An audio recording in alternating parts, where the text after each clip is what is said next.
ఒకసారి ఊహించండి, మన అడవుల్లో మనకంటే బలమైన జంతువు తిరుగుతుందంటే ఎలా ఉంటుంది? మరియు అది నిజంగా ఒకప్పుడు ఈ భూమిని పాలించిందంటే మీరు నమ్మగలుగుతారా? మనం చూసిన గ్రే వూల్ఫ్ కన్నా చాలా పెద్దది, బలమైనది, అత్యంత మేధావి కూడా. ఇది గేమ్ ఆఫ్ థ్రోన్స్లో మనం చూసిన డైర్ వూల్ఫ్ లా కనిపించవచ్చు, కానీ నిజ జీవితంలో ఇవి రియల్గానే ఉండేవి. ఇవి నిజంగా 12,000 సంవత్సరాల క్రితం మన భూమిపై నివసించాయి. ఇప్పుడు కొంతమంది శాస్త్రవేత్తలు ఇలా చెప్తున్నారు, ఇవి తిరిగి రావచ్చు అంట. డైర్ వూల్ఫ్ అంటే ఒక పూర్వకాల మృగం. సుమారు 12,500 సంవత్సరాల నుంచి 9,500 సంవత్సరాల కాలంలో ఇవి నివసించేవి. పొడవు సుమారు 5 అడుగులు, బరువు 150 నుండి 200 కిలోలు ఉండేవి. ఇది మనం చూస్తున్న సాధారణ వూల్ఫ్ కంటే 20% బరువుగా ఉండేవి. అది పెద్దదే కాదు, బలమైనది కూడా. డైర్ వూల్ఫ్ బైట్ ఫోర్స్ చాలా గట్టిగా ఉండేది. అసలు దాని పంజా మన ఎముకను ఒక్కసారిగా తుంచి వేసేసేది. దాని పంజా అంత గట్టిగా ఉండేది. అంటే ఇది చేయదు. పొగమంచులో చెట్ల వెనుకల నుంచి ఒక్కసారిగా దాడి చేసింది. ఇది అంత బలంగా ఉన్నా కూడా ఎలా మాయమైపోయింది? ఇది 12,000 సంవత్సరాల క్రితం అంతరించిపోయింది. క్లైమేట్ చేంజ్, ఐసేజ్ ముగిసిన తర్వాత వాతావరణం వేడిగా మారిపోయింది. దీని నివాస ప్రాంతాలు కూడా నశించిపోయాయి. అండ్ అప్పటి పెద్ద పెద్ద జంతువులు, మ్యామోత్, గ్రౌండ్ సాల్ట్స్ లాంటివి కూడా అంతరించిపోయాయి. వీటికి ఫుడ్ లేకుండా పోయింది. అండ్ కాంపిటీషన్ కూడా పెరిగిపోయింది. కొత్తగా వేరే జంతువులు వచ్చినప్పుడు, లైక్ మనం మనుషులం ఈ భూమి మీదకి వచ్చాం కదా, వీటిని వేటాడి మనం చంపేసేవాళ్ళం. సో అలా కూడా నశించిపోయాయి. కానీ అసలు కథ ఇక్కడే మొదలవుతుంది. ఇప్పుడు టెక్నాలజీ ఎంతగా అభివృద్ధి అయిందో తెలుసా? మనకు జీనోమిక్స్, క్లోనిక్స్ లాంటివి ఉన్నాయి. అంటే డిఎన్ఏ ఆధారంగా మళ్ళీ ఎక్స్టింక్ట్ అయిన జీవుల్ని తిరిగి తీసుకొచ్చే శక్తి మనకుంది.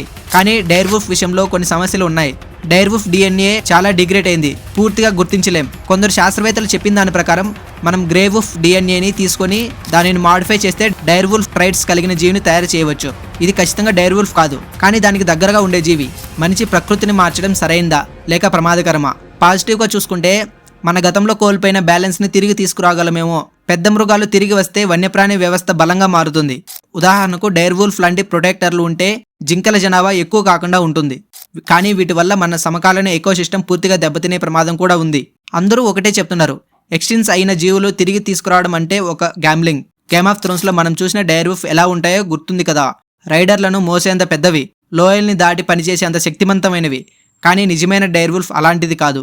అవి ఎక్కువ గుంపులుగా వేటాడేవి, మనిషికి ఏమాత్రం అనుకూలంగా ఉండేవి కావు. కొన్ని కథలు చెప్తున్నాయి ఇవి అమెజాన్ అడవుల్లో ఉన్నాయంట, కానీ అవన్నీ రూమర్లు.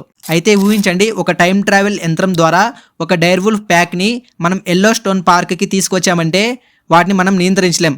వాటి ప్రవర్తన మన పట్ల శత్రుత్వంతో ఉంటుంది. మనం చేయగలమని చేస్తే మంచిదేనా లేక చేయకూడదని అర్థం చేసుకోవాలా? శాస్త్రవేత్తలు కూడా ఈ డౌట్లో ఉన్నారు. కొంతమంది అంటున్నారు ఎక్స్టింక్ట్ అయిన జీవులను తిరిగి తీసుకురావడం ద్వారా మనం ప్రకృతిని న్యాయం చేస్తామంటున్నారు. ఇంకొందరు ఏం చెప్తున్నారంటే ఏదైనా తప్పు జరుగుతుందేమో అని ముందుగానే భయపడుతున్నారు. అయితే మీ అభిప్రాయం ఏంటి? ఒకప్పుడు భయంకరమైన డైర్ వూల్ఫ్ మన భూమిని పరిగెత్తించేది. ఇప్పుడు మళ్ళీ అది తిరిగి రావడం సాధ్యమే, కానీ అది మనిషికి మంచిదా లేక ప్రమాదమా? మీరు ఒక శాస్త్రవేత్త అయితే మీరు ఈ జంతువుని తిరిగి తీసుకురావాలనుకుంటున్నారా? కింద కామెంట్ చేసి చెప్పండి. రియల్ సైన్స్ బేస్డ్ మిస్టరీస్ కోసం మన ఛానల్ని సబ్స్క్రైబ్ చేసుకోండి. మీకు ఈ వీడియో నచ్చితే లైక్ కొట్టండి. మరింత ఆసక్తికరమైన వీడియోస్తో మళ్ళీ కలుద్దాం.